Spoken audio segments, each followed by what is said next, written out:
লূত জাতির ধ্বংসের কাহিনী।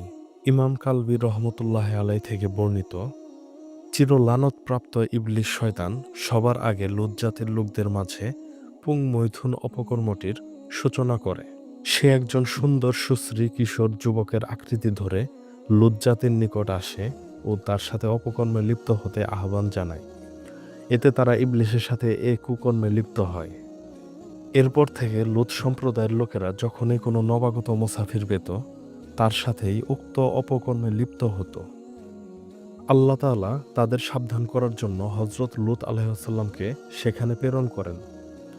তিনি তাদের নানাভাবে বুঝিয়ে এ ধরনের অপকর্ম থেকে বিরত রাখতে চেষ্টা করেন।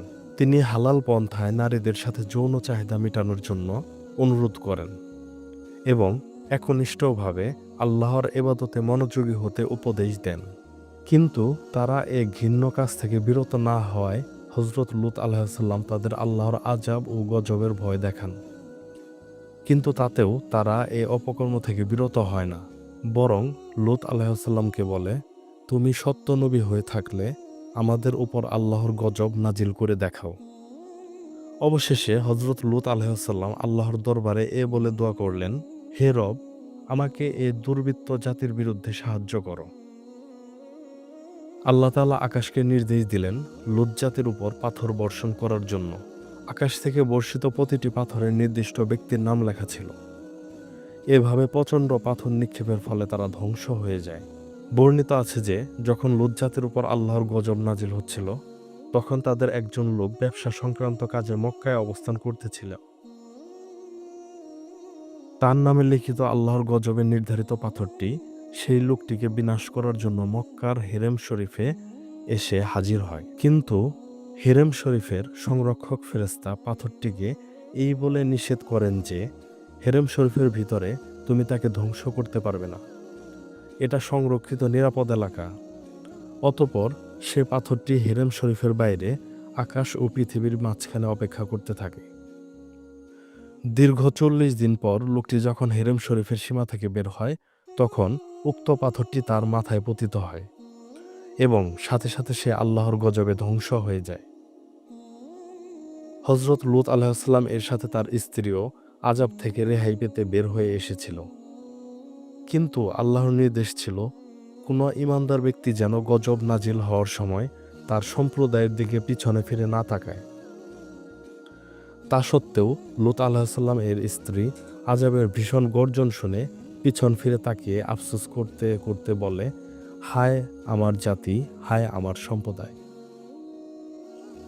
তৎক্ষণাৎ একটি পাথর এসে তাকে আঘাত করে চিরতরে বিনাশ করে দেয়। হযরত মুজাহিদ রহমতুল্লাহ আলাই বলেন, প্রত্যুষে হযরত জিবরাইল আলাইহিসসালাম হযরত লূত আলাইহিসসালামের কওমকে তার ডানার একপাশে তুলে আকাশ থেকে খুব জোরে জমিনের দিকে নিক্ষেপ করেন। ফলে পৃথিবীতেই তারা ধ্বংস হয়ে যায়। এরা মোট ৫টি নগরীতে বসবাস করত। তার মধ্যে সাদুন শহরটি ছিল সবচেয়ে বড়।